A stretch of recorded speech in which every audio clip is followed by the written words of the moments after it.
Exterior in Belmont, Portia's formal garden. There are peacocks.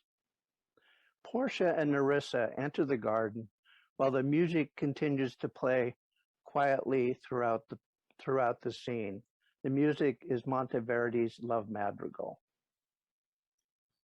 In true faith, Nerissa, my little body's a-weary of this great world. You would be, sweet madam, if your miseries were in the same abundance as your good fortunes are. Good sentences and well pronounced. They would be better if well followed.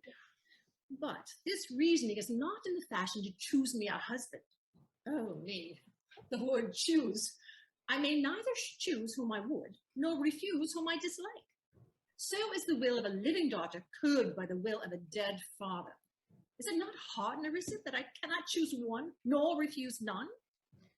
Your father was ever virtuous, and holy men at their death have good inspirations.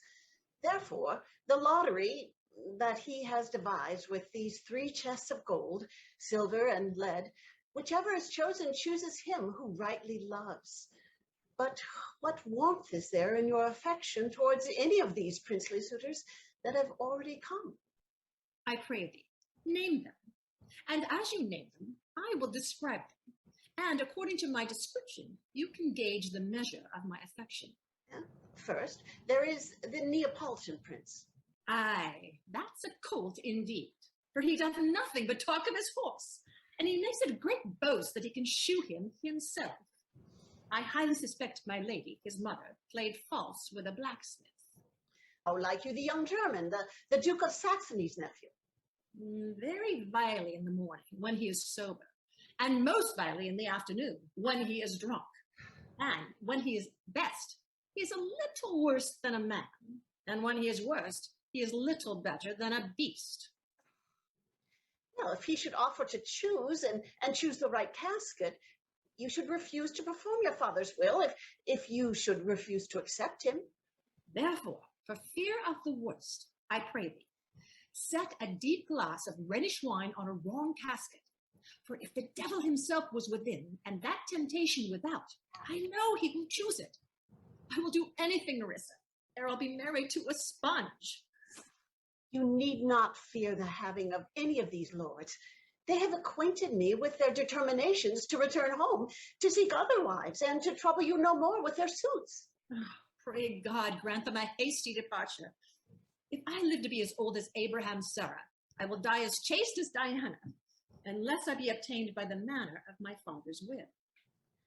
Do you not remember, lady, in your father's time, a Venetian, a scholar, and a soldier that came hither in company of the chattering Marquis de Montferrat? Yes, it was Bassanio, as I think he was so called. True, madam. He, of all the men that ever my foolish eyes looked upon, seemed the best deserving of a fair lady. I remember him well, and I remember him worthy of your praise. Enter a serving man. No How problem. now, what news? The 2 suitors seek for you, madam, to take your leave, and there is a messenger come from a third, the Prince of Morocco, who brings word the prince, his master, will be here tonight. If I could bid the third welcome with so good a heart as I can bid the others farewell, I should be glad of his approach. Come, Nerissa. They exit. Cut to interior in Venice, Antonio's formal dining room. In the background is heard John Dowland's lacrimae lute playing throughout the scene. Antonio and lady friends Salaria and Solania are at high tea. In sooth, I know not why I am so sad. It wearies me, you say it wearies you, but how I caught it, found it, or came by it, what stuff it's made of, whereof it is born, I am to learn. Surely your mind is tossing on the seas, where your ships with portly sail, like rich burghers fly past on their woven wings. See not the petty traffickers who would sink them below the Rialto. Should I go to church and see the holy edifice of stone, and not think me straight of dangerous rocks, which touching but my gentle vessel's side, would scatter all her spices on the stream, and robe the roaring rivers with my silks, and that which once was worth so much is now nothing worth. I know that Antonio is sad to think upon the jeopardy of his merchandise. Believe me, no, good ladies. My ventures are not in one bottom trusted, nor to one place, nor is my whole estate upon the fateful fortunes of this present year. Therefore my merchandise makes me not sad. Oh, why then, you must be in love. Fie, fie, don't be silly. Not in love neither? Then let us say you are sad, because you are not merry. And 'twas easy for you to laugh and leap and say you are merry, because you are not sad. Enter Bassanio, Lorenzo, and Graziano. Here comes Bassanio, your most noble kinsman. Fare you well, Antonio. We leave you now with better company. I would have stayed till I had made you merry, if worthier friends had not prevented me. Your worth is very dear in my regard. I take it your own affairs call on you, and you embrace the occasion to depart. Good morrow, gentlemen. Good morrow, gentle ladies. When shall we all laugh? Say when. You grow exceedingly strange. Must it be so that you need to go? We'll make our measures to attend on yours at another time. Exit Silaria and Silania. My lord Bassanio, since you have found Antonio, we too shall also leave you. But at dinner time, I pray you, keep in mind where we must meet. I will not fail you. Look not well, Signor Antonio. You have too much respect upon the world. They lose it that do buy it with much care. Believe me, you are marvelously changed. I hold the world, but as the world, Graziano, a stage where every man must play a part, and mine, one of the sad ones. Me play the fool's part with mirth and laughter. Let old wrinkles come, and let my liver rather heat with wine than my heart cool with mortifying groans. Why should a man whose blood is warm within sit like his grandfather's image cut in alabaster? Come, good Lorenzo, fare ye well a while. I'll end this exhortation after dinner. Well, we will leave you then till dinner time. I must again play the dumb wise man, for Graziano never lets me speak. Keep me company for a year and you'll have no choice. You won't even know the sound of your own voice. Graziano and Lorenzo exit. Was that anything now that Graziano spoke of? I mean, he speaks an infinite deal of nothing, more than any man in all Venice. His reasons are as 2 grains of wheat hid in 2 bushels of chaff. You shall seek all day ere you find them, and when you have them, they're usually not worth the seeking. Well, tell me now about the lady that today you promised to tell me of. My chief care now is to come fairly off from the great debts I owe you, wherein my former times something too prodigal have left me. To you, Antonio, I owe the most, in money and in love. And from your love I have warranty to unburden all my plots and purposes, how to get clear of all the debts I owe unto you. Good Bassanio, let me know how I can help you. And if it stand as you yourself still do, within the eye of honor, be assured my purse, my person, my extremest means will lie spread open to your occasions. In my school days, when I had lost one shaft, I shot a fellow arrow on the self-same flight with more advised watching, and by venturing both, I oft found both. I urged this childhood proof, because what follows is pure innocence. I owe you much, and like a willful youth, that which I owe is lost. But if you please to shoot another arrow that self-same way which you did shoot the first, I do not doubt as I will watch them aim carefully to find both. You know me well, and out of doubt you do me now more wrong in making question of my uttermost affection than if you had made waste of all that I have. Then do but say to me what I should do that in your knowledge may by me done, and I am pressed unto it. Antonio embraces Bassanio. In Belmont is a lady richly left, and she is fair, but fairer than that word, of wondrous virtues. Sometimes from her eyes I did receive fair speechless messages. Her name is Portia, nothing undervalued, for the four winds blow in from every coast renowned suitors, and her sunny locks hang on her temples like golden fleece, and many Jasons come in quest of her. Oh, my Antonio, had I but the means to hold a rival place with them, I have a mind presages me such a thriving that I should questionless be fortunate. You know that all my fortunes are at sea. Neither have I money nor commodity to raise at present such a sum as such a venture would require. Notwithstanding, go forth. Try what my credit can in Venice do. That shall be racked, even to the uttermost, to furnish you to Belmont to this fair Portia. Go, presently inquire, and so will I, where money is, and I, no question make, to have it of my trust for your dear sake. They kiss in an Italian friendly manner. Cut to exterior in Venice on St. Mark's Square. There are pigeons. Bassanio and Shylock walk together, stirring up flocks of birds. 3,000 ducats. Well, Aye, sir, for 3 months. but 3 months. Well, For the which, as I told you, Antonio shall be bound. Antonio shall become bound. Well, Shall I know your answer? 3,000 ducats for 3 months, and Antonio bound for the entire sum. Your answer to that? Antonio's a good man. Have you heard anything to the contrary? Oh, no. My meaning in saying he is a good man is to have you understand me that he has sufficient means to repay the loan.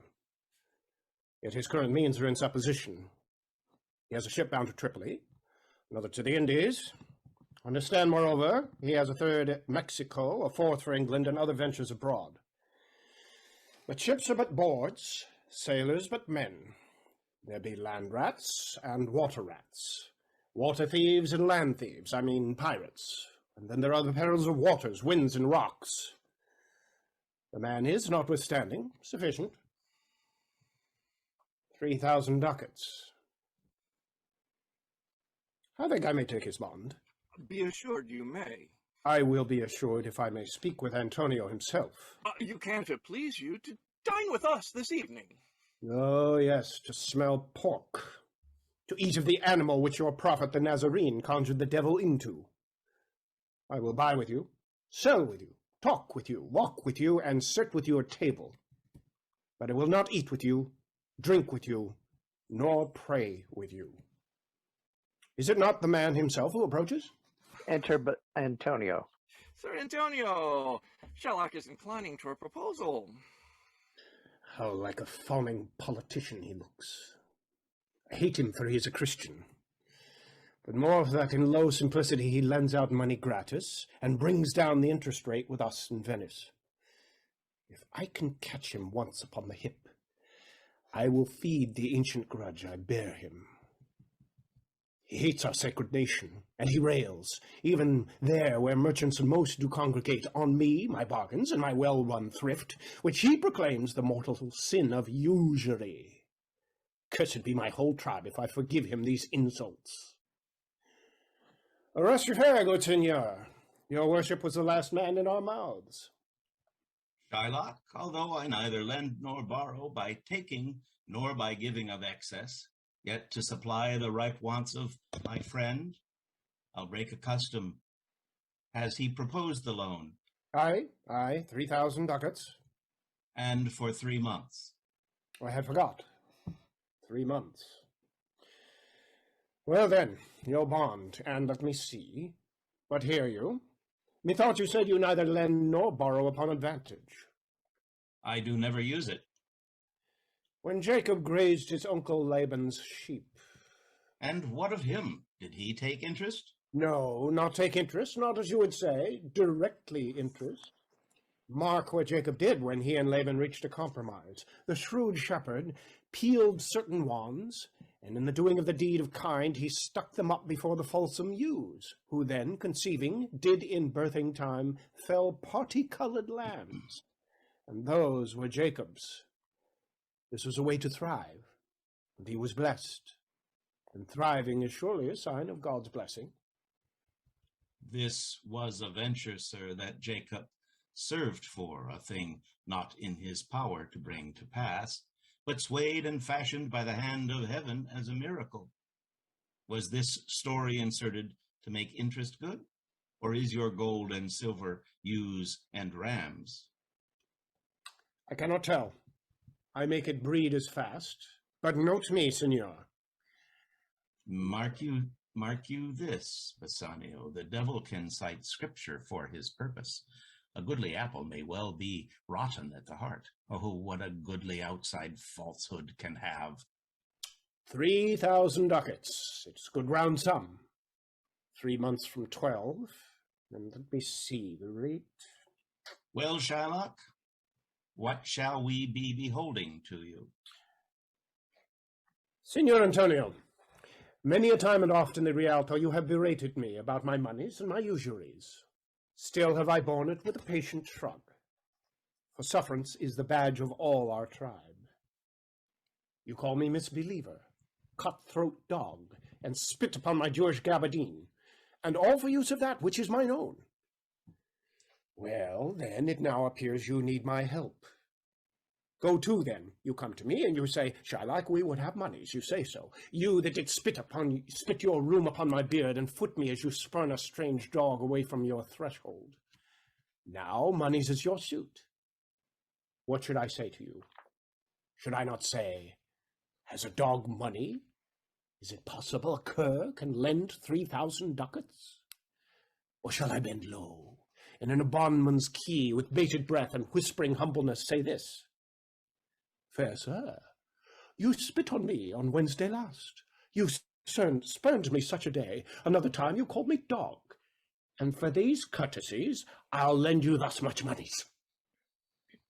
I am as like to call you so again, to spit on you again, to spurn you too. If you will lend this money, lend it not as to your friends.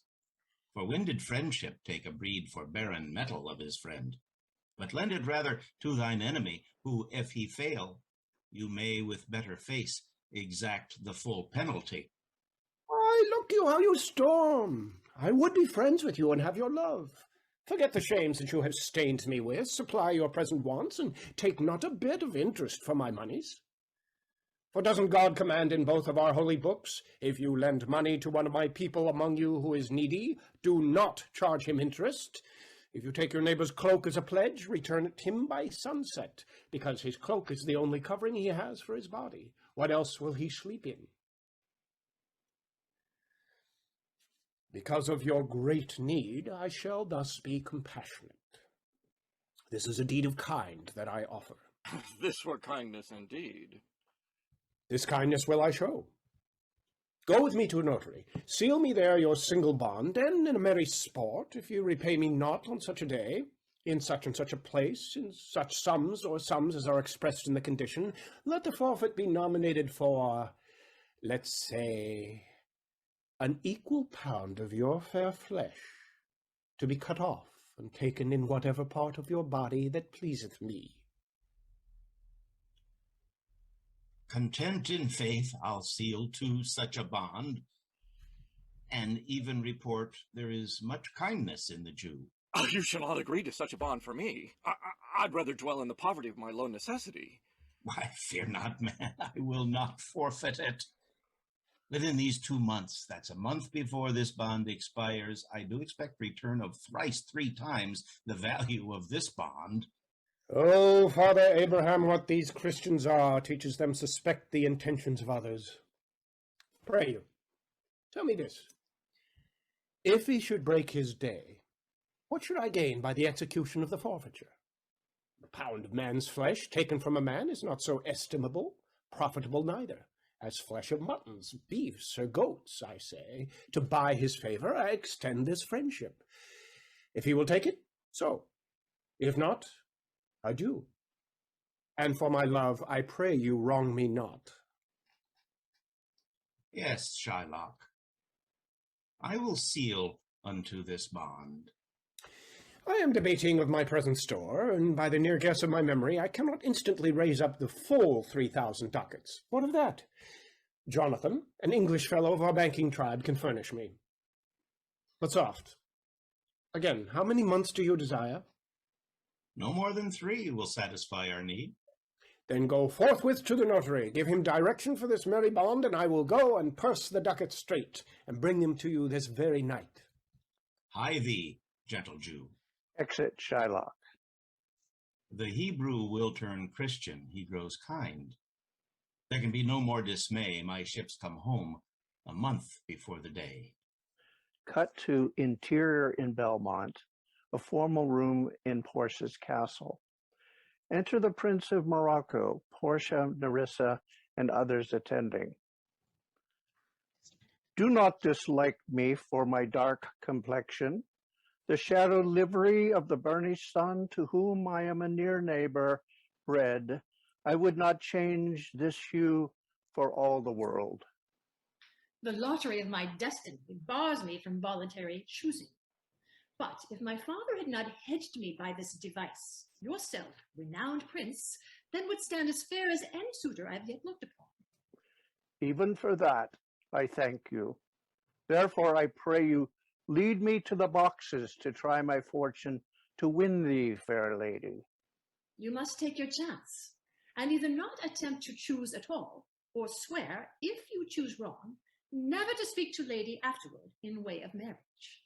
I do so swear. Go draw the curtains, Nerissa, and discover the several caskets to this noble prince. Nerissa brings out a small table with 3 boxes on it. Now, make your choice. How shall I know if I do choose the right? One of them contains my picture, prince. If you choose that, then I am yours, along with all I possess. Oh, may Allah guide my hand. Let me see. What says this leaden casket? Who chooses me must give and hazard all he has. Must give for what? For lead? Hazard for lead? This casket threatens. What says the silver with her virgin hue? Who chooseth me shall get as much as he deserves. As much as I deserve. Why, that's the lady. I do in birth deserve her, and in fortunes, in grace, and in qualities of breeding. What more than these in love I do deserve? What if I strayed no further but chose here? Oh, let me read the saying engraved in gold. Who chooses me shall gain what many men desire. Why, that's the lady. All the world desires her. From the 4 corners of the earth they come to kiss the saintly lips depicted in this shrine. They have in England a coin that bears the figure of an angel stamped in gold. But here an angel in a golden bed lies all within. Deliver me the golden key. Here do I choose and thrive as I may. Nerissa hands him the golden key. Open it, prince, and if my form lies there, then I am yours. He unlocks the golden casket. Oh, hell! What have we here? A skull, wherein those empty eyes there is a written scroll. All that glitters is not gold. Often have you heard that told. Many a man his life has sold for my outside to behold. Gilded tombs do worms enfold. Fare you well, your suit is cold. Cold indeed, and labor lost. Then farewell, heat, and welcome, frost. Portia, adieu. I have too grieved a heart to take a more tedious leave. Thus losers should quickly depart. He excerpts with a small flourish of coronets. A gentle riddance. Draw the curtains. The ancient saying is no heresy. Hanging and wiving go by destiny. Cut to interior in Venice in Shylock's counting room. Jonathan speaks. Why should we be publicly scorned for gaining interest for our money? Last Sunday, my preacher plainly spoke this passage from Matthew. He who had received the 1 talent came forward, saying, Master, I knew you to be a hard man, and I went and hid your talent in the ground. Here you have what is yours. But his master answered him, You wicked and slothful servant, you knew that I reap where I have not sown, and gather where I scattered no seed. Then you ought to have invested my monies, and at my coming I should have received what was my own with addition. So take the talent from him who just has the 1, and give it to him who has the 10. For to everyone who has will more be given, and he will have an abundance. But from the one who has not, even what he has will be taken away. Cast the worthless servant into the outer darkness. For this your Messiah has charged us bankers with joint stewardship of the world, so that our talents will increase its abundance. Antonio has often tried to block our profits. Thus am I duty-bound to support your gambit. Jonathan hands over a money bag to Shylock. Cut to exterior in Venice, a street near Antonio's estate. Enter Bassanio, then followed by Graziano. Signor Bassanio, I found you at last. Graziano! I have an appeal to you that you must not deny. I must go with you to Belmont. Why, then you must. But hear me, Graziano. You are too wild, too rude and bold of voice. Parts that become you happily enough, and in such eyes as ours, appear not false. But where you are not known, why, there they show something too liberal. Pray thee, take pain to allay with some cold drops of modesty thy skipping spirit, lest through your wild behavior I be defamed and lose all my hopes. Signor Bassanio, hear me. I shall put on a sober habit, talk with respect, and swear but now and then. Carry prayer books in my pocket, look demurely. Nay more, hood mine eyes thus with my hat, and sigh and echo, Amen. Fear not. I shall oversee the progress of your civility. Nay, but do not gauge me by what we do tonight. No, that would be a pity. Yes. I entreat you rather to put on your boldest suit of mirth, for we have friends that propose merriment. Very well. I have some business to attend to. To Lorenzo and the rest, but we shall revisit you at supper time. They exit. Cut to interior in Venice in Jessica's bedroom. Jessica is conversing with a servant, Lancelot. I am so sorry you will be leaving. Our house is a boring hell, and you, a merry devil, did rob it of some of its tediousness. Here is a ducat for thee. Soon at supper you shall see Lorenzo, who is your new master's friend. Give him this letter. Do it secretly. Adieu, most beautiful pagan, most sweet Jew. If a Christian did not play the knave and get thee, I am much deceived. But adieu, these foolish tears do much to drown my manly spirit. Adieu. Fare thee well, good Lancelot. Exit Lancelot. Alack, what heinous sin is it in me to be ashamed to be my father's child? But though I am a daughter to his blood, I am not to his cold Spartan manners. Oh, Lorenzo, if you keep your promise, I shall end this strife and become your faithful, loving wife. Cut to exterior in Venice, a street near Antonio's estate. Enter Graziano and Lorenzo. We shall slink away during supper time, disguise us at our lodgings, and under cover of night, meet again at Shylock's house while he's still away. We have not made good preparation. We have not yet spoken of torchbearers. We have 2 hours to furnish us. Enter Lancelot with a letter. Friend Lancelot, what's the news? I bring you the key to your future happiness. He gives Lorenzo the letter. I know the hand, In faith, it is a fair hand, and whiter than the paper it is writ on is that hand. The love news? By your leave, sir, one more thing. Say it. She wanted me to tell you that my old master is leaving in just a few hours to sup with my new master, Bassanio. Convey to my gentle dove that I shall not fail her. Go quickly. Exit Lancelot. Not that letter from Jessica? I must needs tell you all. She has directed how I can take her from her father's house, what gold and jewels she is furnished with, what page's suit she has in readiness.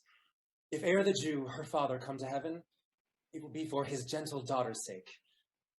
Fair Jessica shall be our torchbearer this evening. They exit. Cut to interior in Venice in Shylock's bedroom. Enter Shylock and Lancelot, speaking to his servant while calling for Jessica. Well, Lancelot, you shall see the difference between old Shylock and young Bassanio. What, Jessica? You shall not gormandize, as you have done with me. What, Jessica? And sleep and snore and wear out your livery. What, Jessica? What, Jessica? Who bid you call? I do not bid you call. Your worship was wont to tell me all the time that I should do more without the bidding. Enter Jessica. Call you me, father. What is your will? Shylock opens Jessica's mother's jewelry box and holds up necklaces. All of these your mother would have cheerfully given way to spend one more day alive with you. Is this why you called me so earnestly? Shylock returns the necklaces to the box, locking it, then handing the set of keys to his daughter. Shylock picks up the money bag with the ducats for Bassanio's loan that Jonathan had given him.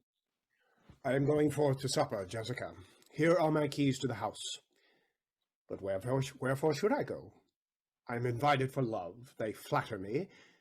But yet I'll go in hate, to feed upon the prodigal Christian. Jessica, my girl, look to my house. I am right loath to go. There is some ill a-brewing towards my rest, for I did dream of money bags tonight. Oh, I beseech you, sir.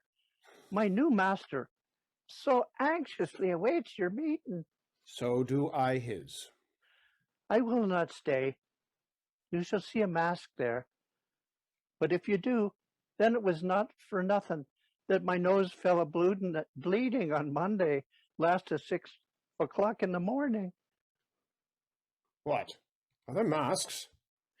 Hear you me, Jessica. Lock up my doors. And when you hear the drum and the vile squealing of the wry-necked fife, clamber not you up to the windows then, nor thrust your head into the public street to gaze on Christian fools with varnished faces. But stop my house's ears, I mean my casements. Let not the sound of shallow foppery enter my sober house. By Jacob's staff, I swear I have no mind of feasting forth tonight. But I will go. Go you before me, sirrah. Say I will come anon. I will go before you, sir. Mistress, look out at that window, and there will be a Christian boy will be worth a Jewess's eye. What says that fool of Hagar's offspring to you? His words were, farewell, mistress, nothing else. A fool is civil enough, but a huge feeder, snail slow in profit, and he sleeps by day more than a wildcat. Drones hive not with me. Therefore I part with him, and part with him to one that would help him waste his borrowed purse. Well, Jessica, go in. Perhaps I will return immediately. Do as I bid you. Shut doors after me. Fast bind, a proverb never stale in thrifty mind. He exits. If my stars be not crossed, I have a father, you a daughter, lost. Cut to exterior in Venice's Jewish ghetto, Shylock's house. Enter Graziano masked. This is the house which Lorenzo desired me to make a stand, and it is a marvel that he is so late, for lovers more usually run before the clock to seal love's bonds newly made. All things are with more spirit chaste than enjoyed. Has Lorenzo's appetite already been satisfied that I know not of? Enter Lorenzo. Sweet friend, I thank you for your patience. Not I, but my affairs have made you wait. When it is your turn to play the thief or a wife, I'll watch as long for you then. Jessica appears in a window above in boy's clothing. Who on the street speaks? Speak again for more certainty. I swear I will know you by your tongue. Lorenzo and his friend. Lorenzo, certain, and my love indeed. Am I so loved as certainly by you? Heaven and your thoughts are witness to my love. Here, catch this casket. It is worth the pain. I am glad it is night. Do not look on me, for I am much ashamed of my exchange. But love is blind, and lovers cannot see the pretty follies that themselves commit. For if they could, Cupid himself would blush to see me thus transformed to a boy. Descend, for you must be our torchbearer. What, must I hold a light up to my shame? You are so sweet, even in the lovely garnish of a boy. But come at once, for here down below is your mask, that fellows with the night to cloak our flight. I will make fast the doors, and gild myself with some more ducats, and be with you straight. Oh, by my oath, she's a Gentile, surely, and no Jew. Beshrew me, but I love her heartily, for she is wise, if I can judge of her, and dark as she is fairest in my sight. And true she is, as she has proved herself, and therefore, like herself, wise, wild, and true, shall she be placed in my constant soul. We must away. Our masking mates await. Jessica appears with them. Lorenzo lights the torch and gives it her. Exit Lorenzo and Jessica. Graziano hangs back, gathering up the ducats that Jessica had dropped. Enter Antonio. Who's there? Oh, Signor Antonio, it is Graziano. Where are the rest? It's past 9 o'clock. Your friends had stayed for you, but I sought to find you and report there will be no mask. The wind has come about. Bassanio has already gone to the dock and will go aboard presently. I am glad on't. I desire no more delight than to be under sail with him tonight. They exit. Cut to exterior in Venice the next morning on the square. Solaria and Solania walking together. Bassanio waved to me last night under the sail. With him was Graziano gone along, but Lorenzo was not on their ship. I heard that the Jew with outcries raised the Duke, who went with him to search Bassanio's ship for his renegade daughter. The ship was already under sail, but the Duke was privately given to understand that Lorenzo and his amorous Jessica were seen together later in a gondola. Besides, Antonio had certified to the Duke that they were not with Bassanio on his ship. I never heard a passage so confused, so strange, outrageous, and so variable as the Jew did howl in the streets. My daughter! Oh, my ducats! Oh, my daughter! Fled with a Christian! Oh, my Christian ducats! Justice! The law! My ducats and my daughter! A sealed bag, 2 sealed bags of ducats, of double ducats, stolen from me by my daughter, and jewels, 2 stones, 2 rich and precious stones, stolen by my daughter. Justice, find the girl. She has the stones upon her and the ducats. Why, all the children in Venice follow him, crying, his stones, his daughter, and his ducats. Let good Antonio be sure to keep his repayment date, or he shall pay the penalty for the Jew's wrath. Mary, well remembered. I spoke with a Frenchman yesterday who told me in the narrow seas that part the French and English there miscarried, a vessel of our country, richly fraught. I thought upon Antonio when he told me, and wished in silence that it was not his. You are best not to tell Antonio what you heard until it is confirmed his. A kinder gentleman treads not the earth. I saw Bassanio and Antonio part last night. Bassanio told him he would make some speed of his return. He answered, "Do not delay your business for my sake, Bassanio. but stay for the ripening of the time, and for the Jew's bond which he has of me.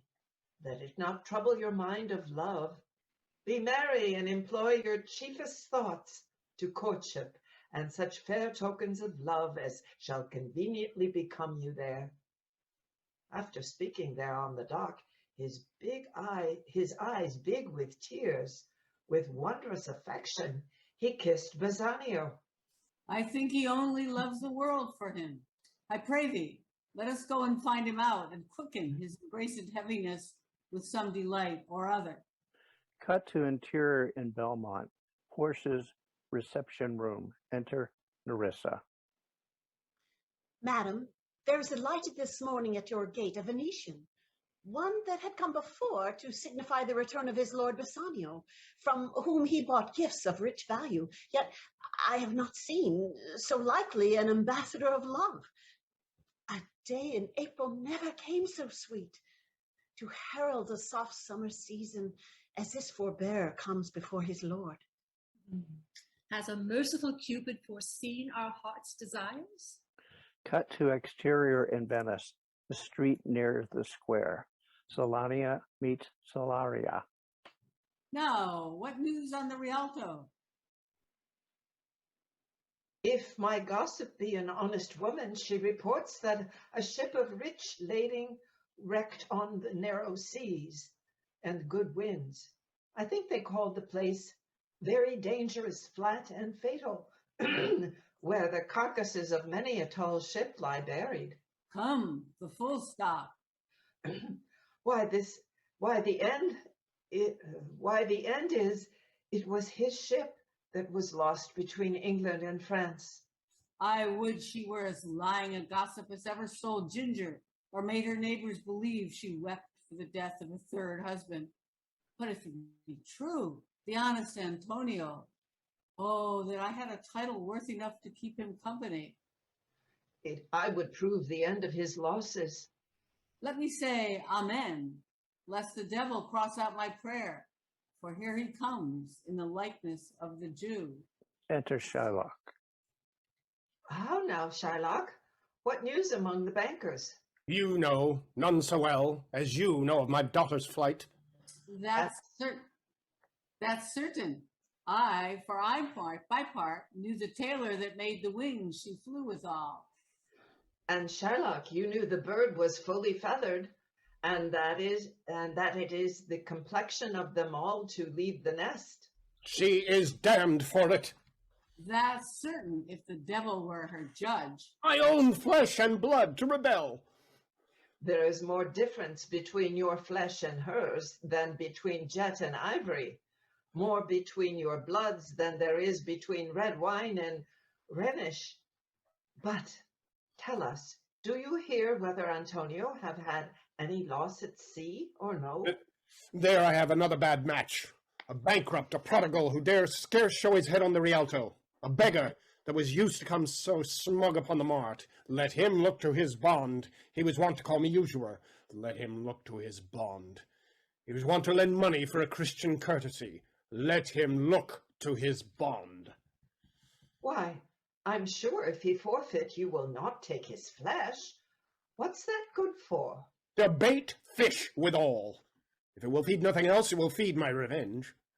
He has disgraced me, laughed at my daughter's betrayal, mocked at my gains, scorned my nation, thwarted my bargains, cooled my friends, heated mine enemies. And what's his reason? I am a Jew. Has not a Jew eyes? Has not a Jew hands, organs, dimensions, senses, affections, passions? Fed with the same food, hurt with the same weapons, subject to the same diseases, healed by the same means, warmed and cooled by the same winter and summer as a Christian is? If you prick us, do we not bleed? If you tickle us, do we not laugh? If you poison us, do we not die? And if you wrong us, shall we not revenge? If we are like you in the rest, we will resemble you in that. If a Jew wrong a Christian, what is his humility? Revenge. If a Christian wrong a Jew, what should his sufferance be by Christian example? Why, revenge! The villainy you teach me I will execute, and it shall go hard, but I will better your instruction. Enter a servant. Gentle ladies, my master Antonio is at his house and desires to speak to you both. We have been up and down seeking him. Enter Jonathan. Here comes another of his tribe. Let us attend Antonio. Exit Selania, Solaria, and servant. How now, Jonathan? What news from Genoa? Hast thou found my daughter? I often came where I did hear of her, but cannot find her. Why, there. A diamond gone cost me 2,000 ducats in Frankfurt. The curse never fell upon our nation till now. I never felt it till now. 2,000 ducats in that, and other precious, precious jewels. I would my daughter were dead at my feet, and the ducats and jewels were in her coffin. No news at all of them? Why, so. And I know how much has been spent in the search, loss upon loss. The thief had gone with so much, and so much to find the thief. And no satisfaction, no revenge, no sighs but of my breathing, no tears but of my shedding. Other men have ill luck too, Antonio. Antonio, as I heard in Genoa. What, ill luck? Ill luck? I heard of an argosy cast away, coming from Tripoli. I thank God. I thank God. It's true? It's true? I spoke with some of the sailors that escaped the wreck. I thank thee, good Jonathan. Good news. Good news. Where? In Genoa? Your daughter spent in Genoa, as I heard, in one night 4 score ducats. You stick a dagger in me. I shall never see my gold again. 4 score ducats at a sitting. 4 score! There came divers of Antonio's creditors in my company to Venice that swear he cannot avoid bankruptcies. I am very glad of it. I'll plague him. I'll torture him. I am glad of it. One of them showed me a ring that he had of your daughter for a monkey. Out upon her! You torture me, Jonathan. It was my turquoise. I had it crafted for Leia when I was a bachelor. I would not have parted it for a wilderness of monkeys. But Antonio is certainly undone. Nay, that's true. That's very true. Go, Jonathan, find me an officer. Tell him that 3 months ago they had stolen the heart of my only child. And tell him that I shall take full measure for measure from this Antonio. Cut to interior in Belmont, Portia's reception room. Bassanio, Portia, Graziano, Nerissa, and servants positioned as if in a painted tableau. I pray you, tarry. Pause a day or two before you hazard, for in choosing wrong, I lose your company. I must turn away from his eyes. They have overlooked me and divided me. One half of me is his, the other half mine own, I would say. But if mine, then all his. Let me choose. For as I am, I live upon the rack. Upon the rack, Bassanio? Then confess what treason there is mingled with your love. There may as well be friendship between snow and fire as treason and my love. But lead me to my fortune. I am locked in one of them. If you do love me, you will find me out. Nerissa and the rest stand all aloof. Let music sound while he doth make his choice. Then, if he lose, he makes a swan-like end. Tell me, where is fancy bred, in the heart or in the head? How begot, how nourished? It is the eyes endangered where fancy thrives by gazing fed. Is it gold, silver, or is it lead? So here choose I. Pray joy be the consequence. Bassanio attempts to choose the gold box, but Nerissa pulls it back and moves his hand toward the lead one.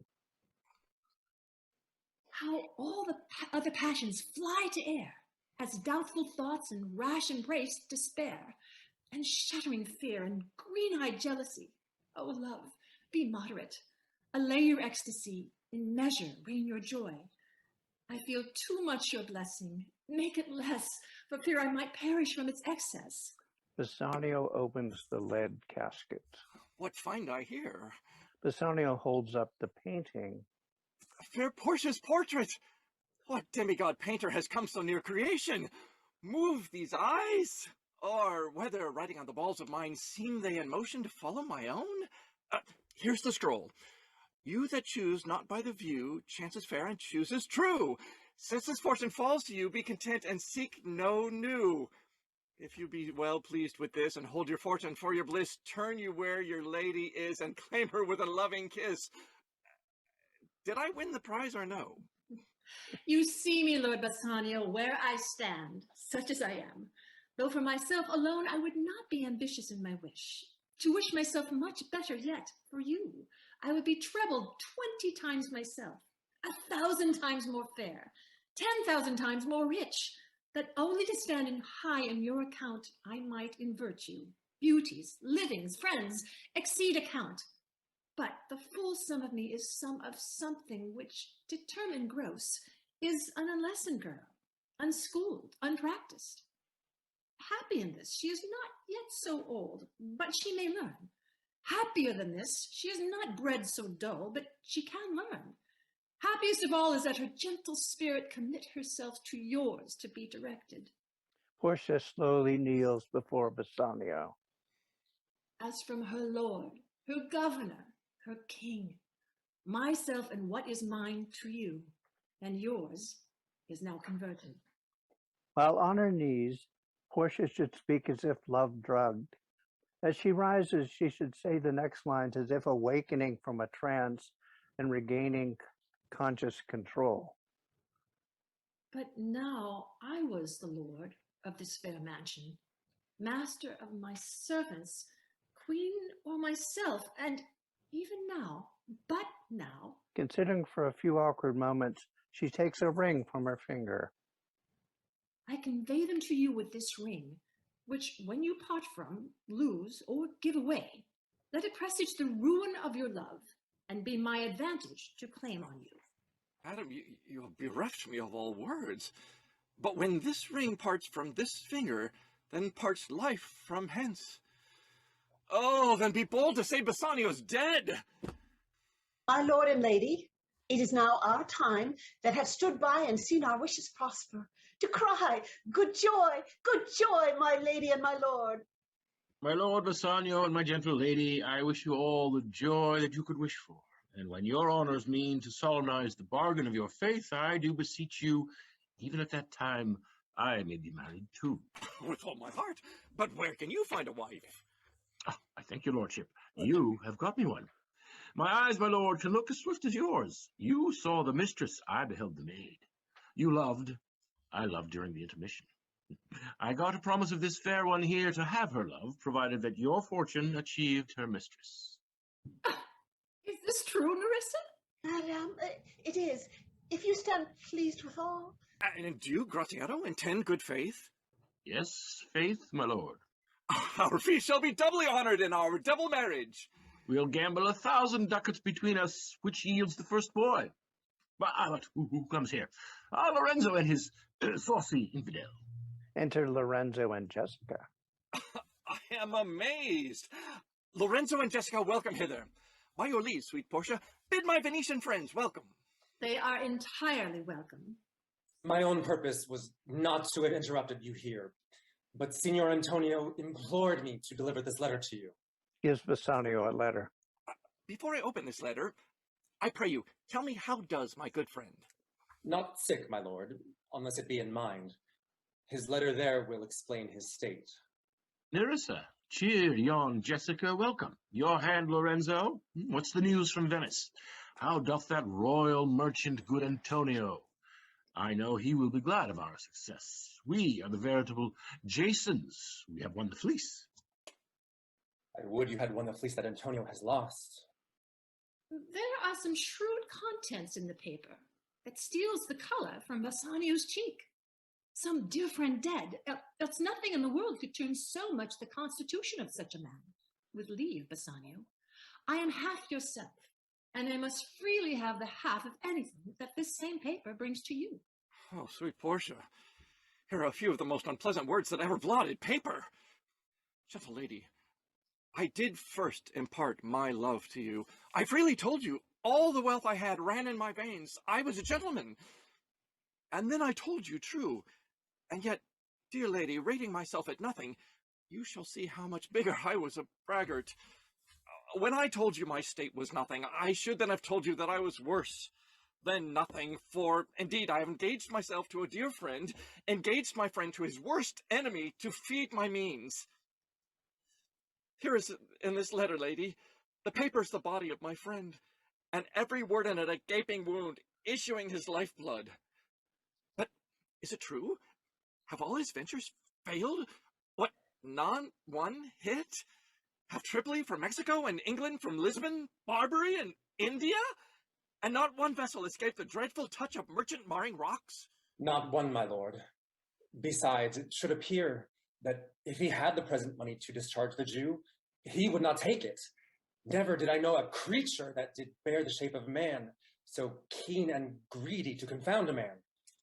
Shylock plies the Duke at morning and at night, and doth impeach the freedom of the state if they deny him justice. 20 merchants, the Duke himself, and the magnificos of greatest port have all persuaded with him, but none can drive him from the envious plea of forfeiture, of justice and his bond. Is it your dear friend that is thus in trouble? The dearest friend to me, the kindest man, the best conditioned and unwearied spirit in doing courtesies, and one in whom the honor of ancient Romans appear more than any that ever drew breath in Italy. What sum owes he the Jew? For me, 3,000 ducats. What, no more? Pay him 6,000 and deface the bond. Double 6,000 and then treble that, before a friend of this description shall lose a hair through my Bassanio's fault. First, go with me to church and call me wife, and then away to Venice to your friend. For never shall you lie by Portia's side with an unquiet soul. You shall have gold to pay the petty debt 20 times over. When it is paid, bring your true friend along. My maid Nerissa and myself, meantime, will live as maids and widows. Come away, for you shall hence upon your wedding day. Bid your friends welcome, show a merry cheer. Since you are dear bought, I will love you, dear. But let me hear the full letter of your friend. Sweet Bassanio, my ships have all miscarried, my creditors grow cruel, my estate is very low, my bond to the Jew is forfeit, and since not paying it, it is impossible I should live. All debts are cleared between you and I, if I might but see you at my death. Notwithstanding, pursue your pleasure. If your love do not persuade you to come, let not my letter. Oh, love, dispatch all business and be gone. Since I have your good leave to go away, I will make haste. But till I come again, no bed shall e'er be guilty of my stay, nor rest be interposer twixt us twain.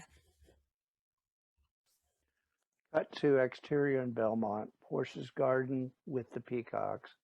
Portia, Nerissa, Lorenzo, Jessica, and servants. If you knew to whom you show this honor, how true a gentleman you send relief, how dear a lover of my lord your husband has been, I know you would be prouder of this work than customary resistance might occur. I never did repent for doing good, nor shall not now. He thinks that this Antonio, being the bosom lover of my lord, must needs be like my lord. Lorenzo, I commit into your hands the management of my house until Bassanio's return. For mine own part, I have toward heaven breathed prayers of relief for your friend.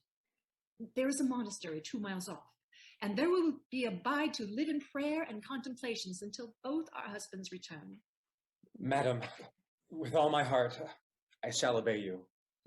My people do already know my mind, and will acknowledge you and Jessica in place of Lord Bassanio and myself.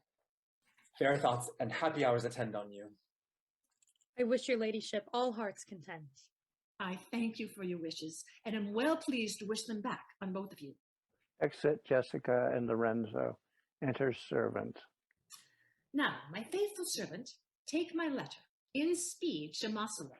See you place it only in my cousin's hands, Dr. Bellario, and wait to discover what notes and garments he gives to you for us.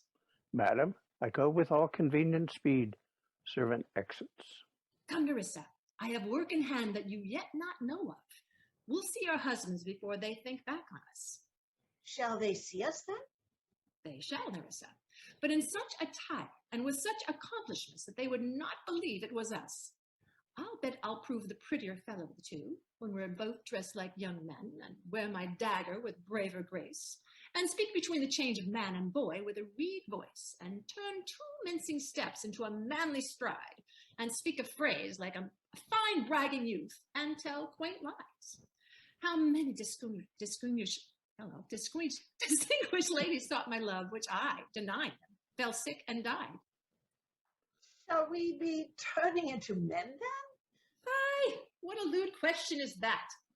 Before we sleep tonight, I will reveal my device to rescue Antonio from his mortal sacrifice. Cut to interior in Venice, a court of justice. Enter the Duke, Antonio, Bassanio, Graziano, Solario, Solania, and others. What, is Antonio here?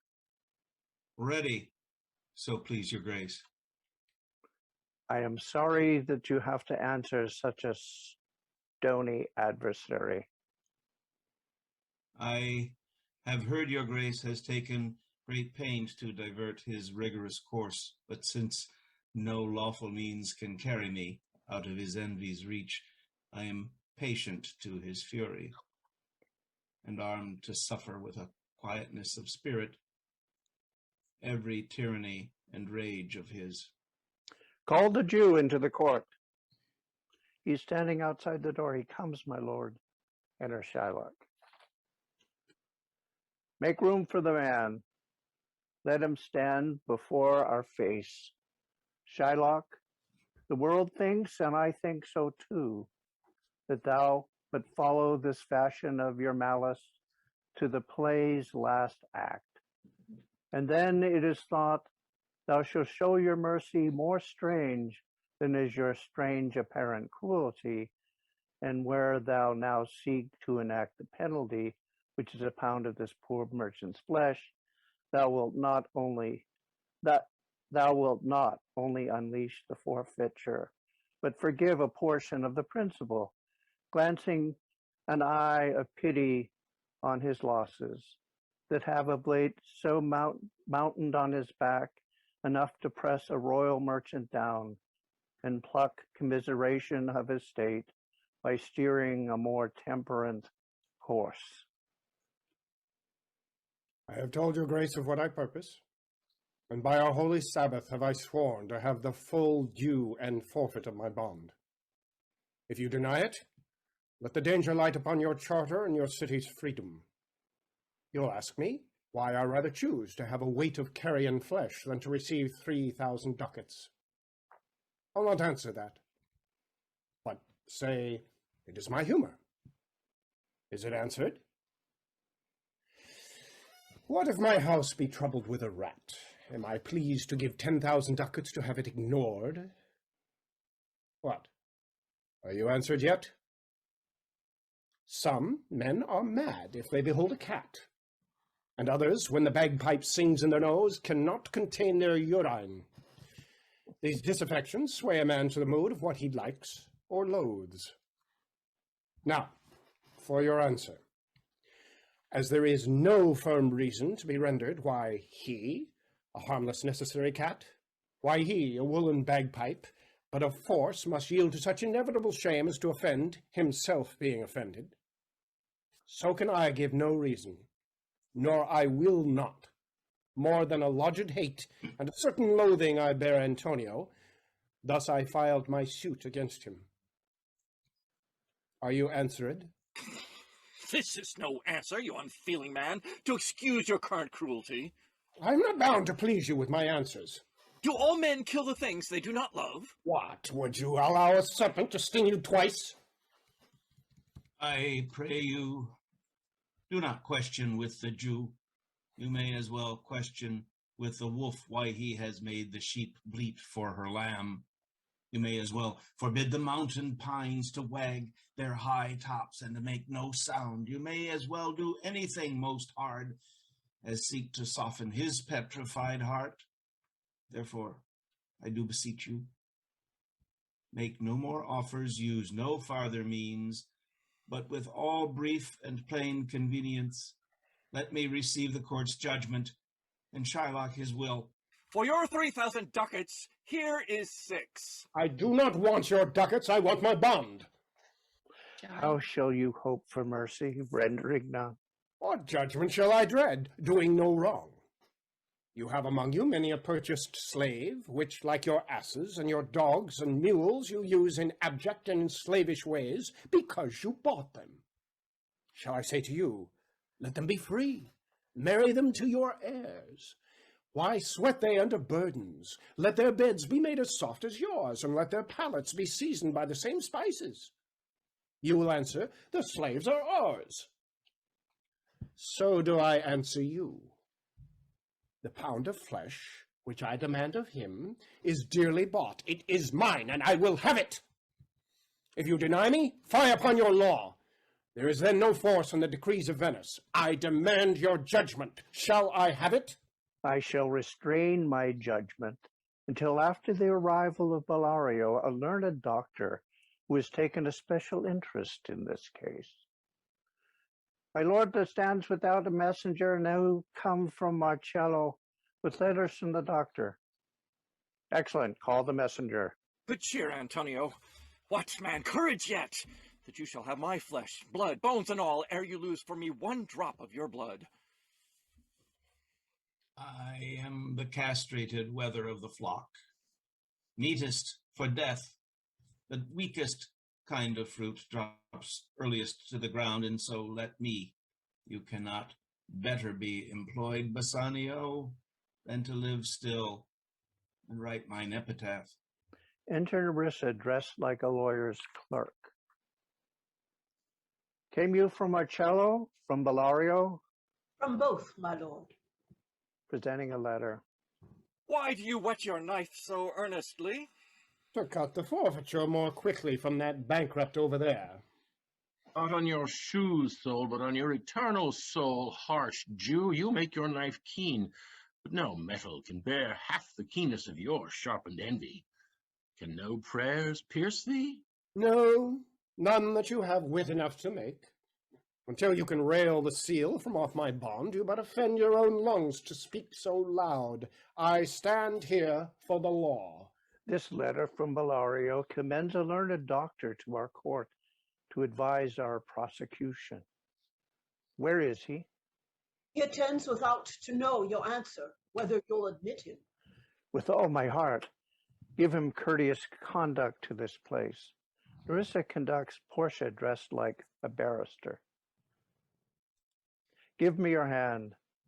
Came you from old Bellario? I do, my lord. You are most welcome. Take your place. Are you acquainted with this court's contentiousness? I am informed thoroughly of the cause. Which is the merchant here, and which the Jew? Is your name Shylock? Shylock is my name. Of a strange nature is the suit that you follow. And Antonio, you stand within his danger, do you not? Aye, so all say. Do you confess that this is an accurate rendering of the bond? I do. Then must the Jew be merciful? On what compulsion must I? Tell me that. The quality of mercy is not strained. It drops as a gentle rain from heaven upon the place beneath. It is twice blessed. It blesses him that gives and him that takes. It is mightiest in the mightiest. It becomes the throned monarch better than his crown. His scepter shows the force of temporal power, the attribute to awe and majesty, wherein doth sit the dread and fear of kings. But mercy is above this sceptred sway. It is enthroned in the hearts of kings, is an attribute to God himself. And earthly power then doth show like God's when mercy seasons justice. Therefore, Jew, thou justice be your plea, consider this. Though justice be your plea, consider this, that in the course of justice, none of us should see salvation. We do pray for mercy, and that same prayer doth teach us all to render the deeds of mercy. I have spoken thus much to mitigate the justice of your plea, which, if you follow this strict court of Venice, must needs give sentence against the merchant here, there. All I seek is the judgment of the law, the forfeit of my bond. Is Antonio not able to discharge the money? Yes, here I tender it for him in the court. Yea, twice the sum. If that will not suffice, I will be bound to pay it 10 times o'er. On forfeit of my hands, my head, my heart. If this will not suffice, it must appear that malice bears down truth. And I beseech you, bend once the law to your authority, to do a great right, do a little wrong, and curb this cruel devil of his will. It must not be. There is no power in Venice can alter a decree established. 'Twill be recorded for a precedent, and many heirs by the same example will rush in and flood the entire state. It cannot be. Daniel come to judgment. Yea, Daniel. O wise young judge, how do I do honor thee? I pray you, let me look upon the bond itself. Here it is, most reverend doctor, here it is. Shylock, there's available 10 times the money mentioned here, 30,000 ducats. An oath. An oath, I have made an oath to my wife in heaven. Shall I lay perjury upon my soul? No, not for all of Venice.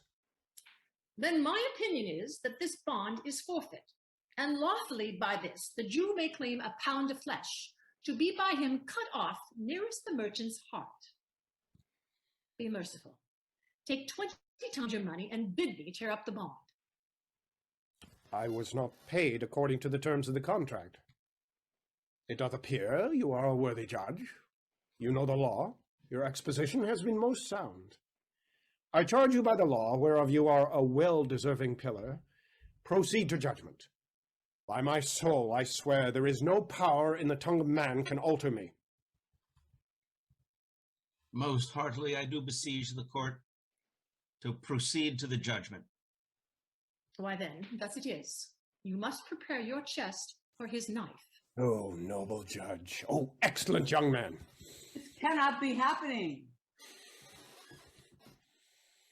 We must stop these proceedings. For the intent and purpose of the law, we must proceed to execute the penalty, which here appears legally due. It is very true, O wise and upright judge. How much more elder are you than your looks? Therefore, lay bare your chest, Antonio. So says the bond. Doth it not, noble judge? Nearest his heart. Those are the exact words. It is so. Are there balances here to weigh the flesh? I have them ready. Have by some surgeon, Shylock, on your charge to stop his wounds, lest he do bleed to death. Is it so nominated in the bond? It is not so expressed, but what of that? 'Twere good you do so much for human charity. I cannot find it. It is not in the contract. You, merchant, have you anything to say? But little. I am armed and well prepared. Give me your hand, Bassanio. Fare you well. Grieve not that I am fallen to this for you, for herein fortune shows herself most kind than is her custom. It is still her use to let the wretched man outlive his wealth, to view with hollow eye and wrinkled brow an age of poverty from which such miseries does this judgment recognize. Rescue me. Commend me to your honorable wife. Tell her the process of Antonio's end. Say how I loved you. Speak me fair in death. And when the tale is told, bid her be judge whether Bassanio had not once a love. Repent that you shall lose your friend, but he repents not that he pays your debt. For if the Jew cuts deep enough, I'll pay it feelingly with all my heart. Antonio, I am married to a wife which is as dear to me as life itself. But life itself, my wife and all the world, are not with me esteemed above your life. I would lose all. I sacrifice them all here to this devil to deliver you. Your wife would give you little thanks for that, if she were by, to hear you make such an offer. I have a wife whom I protest I love. I would she were in heaven, so she could entreat some power to change this currish Jew. It's well you offer it behind her back. Otherwise, the wish itself would make for an unquiet house. I have a daughter. If these disloyal Christian husbands, I would any of the stock of Barabbas had been her husband rather than such a Christian. We travel time. I pray thee, pursue sentencing. A pound of that same merchant's flesh is thine. The court awards it, and the law doth give it. Most rightful judge. And you must cut this flesh from off his breast. The law allows it, and the court awards it. Most learned judge. A sentence. Come, Antonio, prepare. Tarry a little. There is something else. This bond does not give you even a drop of blood.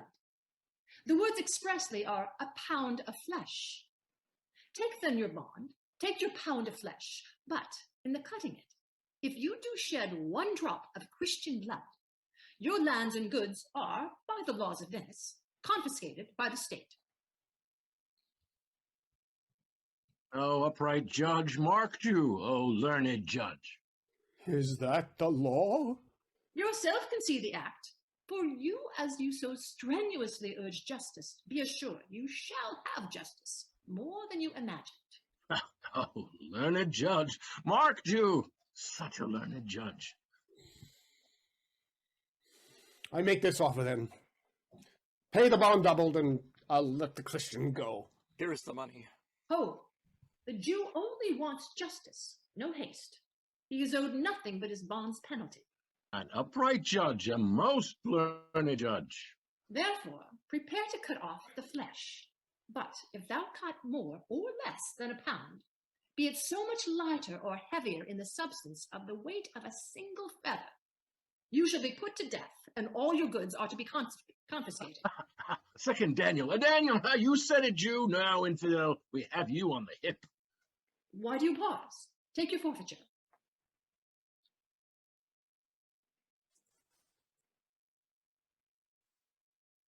Give me but my principal, with no interest, and let me go. Have it ready for thee. Here it is. Not so. He has refused it already in open court. He shall only have his bond according to the letter of the law. Why, then the devil can keep his flesh uncut. I'll no longer stay. Wait, Jew. The law has yet another hold on you. It is enacted in the laws of Venice, if it be proved against an alien that by direct or indirect attempts he seeks to take the life of any citizen. The party against the which he doth contrive shall seize one half of his goods. The other half comes to the privy coffers of the state, and the offender's life lies in the mercy of the Duke. In such predicament, I say, you stand. For it appears by these manifest proceedings that indirectly and directly, too, you have contrived against the life of Antonio, a citizen of Venice. Beg that you have leave to hang yourself, Jew. And yet, your wealth being forfeit to the state has not left you the value of the rope to do it. Therefore, you must be hanged at the state's expense. That you appreciate the difference between your spirit and ours. I pardon you your life before you need ask it. And for half your wealth, it is Antonio's. The other half is a fine paid to the state for the disruption you have caused us. Nay, then, take my life. Pardon not that. You take my house when you do take the prop that doth sustain my house. You take my life when you do take the means whereby I live. What mercy can you render him, Antonio? Rope gratis, anything else, for God's sake. So it please my lord, the Duke, and all the court, I am content to return my portion to Shylock, provided that he concede two things. One, and forsake the sin of usury. The other, that he do record a gift when he dies of all he possesses unto his son-in-law Lorenzo and daughter Jessica. He shall do this, or else I do recant the pardon that I pronounced here. Are you contented, Jew? What do you have to say? I'm content. Jailer, draw a deed of gift. I pray you, your grace, give me leave to go from hence. I am not well. Send the deed after me, and I will sign it. Get thee gone, but do all that is prescribed. Exit Shylock. Good sir, I entreat you to stay a while and converse with me. I humbly desire your grace to pardon me. I must away this night toward Marcello, and it is necessary that I presently set forth. I am sorry that your leisure serves you not. Antonio, gratify this gentleman, for in my mind you are much beholding to him. Duke and his retinue exit. Most worthy gentlemen, I and my friend have by your wisdom been this day acquitted of grievous penalties. In lieu whereof the 3,000 ducats due unto the Jew we freely offer for your courteous pains withal. And stand indebted over and above, in love and service to you evermore. He is well paid, that is well satisfied. And I, delivering you, am satisfied, and therein do account myself well paid. My mind was never yet more mercenary. I pray you, know me when we meet again. I wish you well, and so I take my leave. Dear sir, of force I must attempt you further. Take some remembrance of us as a tribute, not as a fee. Grant me 2 things, I pray you. Do not deny me. You press me far, and therefore I will yield. Give me your gloves. I'll wear them for your sake. And for your love, I'll take this ring from you. But do not draw back your hand. I'll take no more. And you in love shall not deny me this. This ring, good sir? Alas, it is a trifle. I will not shame myself to give you this poor thing. I will have nothing else but only this.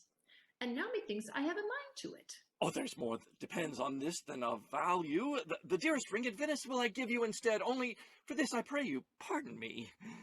I see, sir, you are liberal in offers.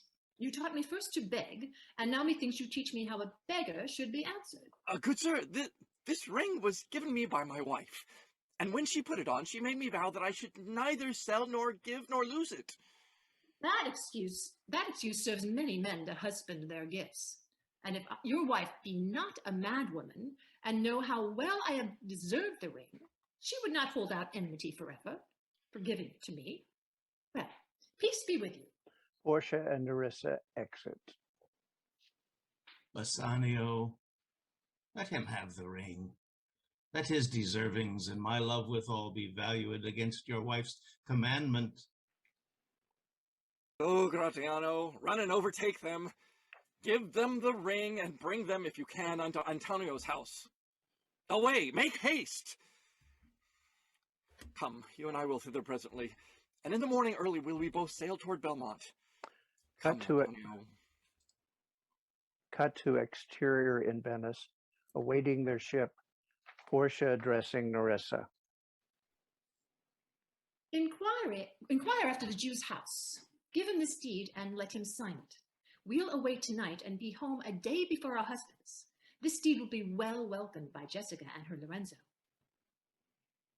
Enter Graziano. Yes, sir. You are well overtaken. My lord Bassanio, upon better advice, has sent you here this ring, and does entreat your company at dinner. Dinner I cannot accept. His ring, however, I do accept most thankfully. And so I pray you tell him. Furthermore, I pray you escort my assistant to old Shylock's house. That will I do. Sir, I would speak with you along the way. I'll see if I can find my husband's ring, which I did make him swear to keep forever as well. Thou mayest, I warrant. Away, make haste. Thou know why we cannot tarry. Come, good sir, we must hurry. Cut to exterior in Belmont, Portia's garden. Lorenzo and Jessica sitting on a wall and feeding one of the peacocks. The moon shines bright.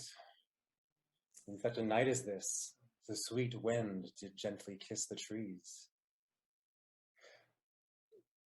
In such a night, Troilus, methinks, mounted the Trojan walls, and sighed his soul toward the Grecian tents, where Cressida lay that night. In such a night, did Thisbe fearfully o'ertrip the dew, and saw the lion's shadow ere himself, and ran dismayed away. In such a night did Jessica steal from the wealthy Jew, and with an unthrifty love did run away from Venice, as far as Belmont. In such a night did young Lorenzo swear he loved her well, stealing her soul with many vows of faith, and never a true one. In such a night did pretty Jessica, like a little shrew, slander her love, and he forgave it her. I would outnight you, but we must go in to ready the house for Portia's return. They kiss. Sweet soul lets in. And yet no matter, why should we go in? We should bring the music forth out into the air. The man that has no music in himself, who is not moved by the concord of sweet sounds, is fit for nothing but treasons and stratagems. The motions of his spirit are dull as night. No such man should be trusted. I am never merry when I hear sweet music. The reason is, your spirits are attentive. Do but note a wild and wanton herd, or race of youthful and unhandled colts, fetching mad bounds, bellowing and neighing loud, which is the hot condition of their blood. If they but hear, perchance, a trumpet sound, or any air of music touch their ears, you shall perceive them make a mutual stand, their savage eyes turned to a modest gaze by the sweet power of music. Oh, the night is turning cold. Let us in and await our noble lady's return. Cut to exterior in Belmont, Portia's garden before dawn. Portia and Nerissa enter. That light we see is burning in my hall. How far that little candle throws its beams. So shines a good deed in a naughty world. When the moon shone, we did not see the candle. So doth the greater glory dim the lesser. A substitute shines brightly as a king, until the king be by, and then his state empties itself, as doth an inland brook into the main of waters. Music, hark! It is your music, madam, of the house. Nothing is good, I see, without respect. Methinks it sounds much sweeter than by day. Silence bestows that virtue on it, madam. The crow doth sing as sweetly as the lark, when neither is attended, and I think the nightingale, if she should sing by day, when every goose is cackling, would be thought no better a musician than the wren. How many things by seasons seasoned are to the right praise and to true perfection? Peace, ho! The moon sleeps with Endymion, and would not be wakened. Music ceases as they are about to enter the house. That is the voice, or I am much deceived, of Portia. He knows me as a blind man knows the cuckoo, by the bad voice. Dear lady, welcome home. We have been praying for our husband's good health, and their success with saving their friend. Are they returned?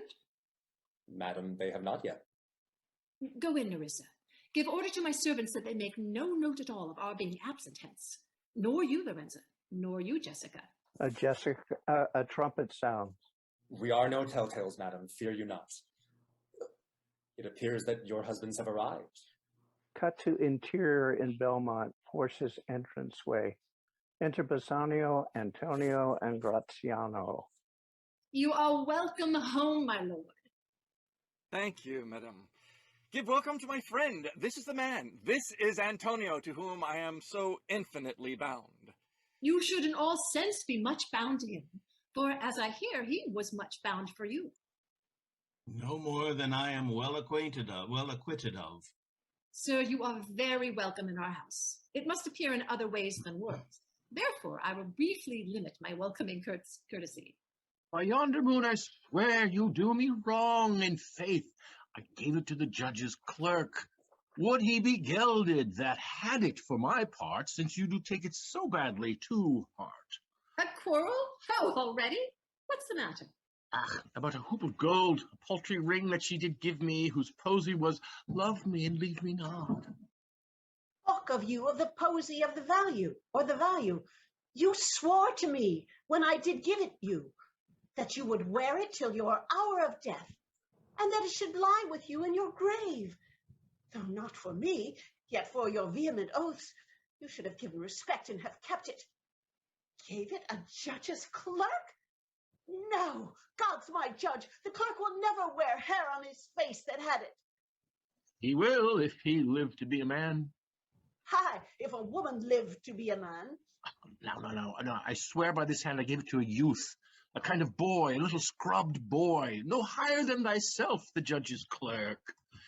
A prattling boy that begged it as a fee. I could not deny it him. You were to blame, I must be plain with you, to part so slightly with your wife's first gift, a thing stuck on with oaths upon your finger, and so riveted with faith unto your flesh. I gave my love a ring and made him swear never to part with it, and here he stands. I dare be sworn for him he would not leave it, nor pluck it from his finger, for the wealth that the world masters.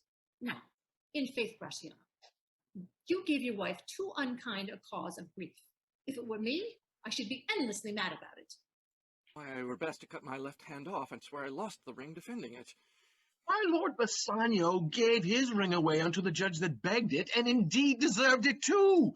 And then the boy, his clerk, that took some pains in writing, he begged mine, and neither man nor master would take aught but the 2 rings.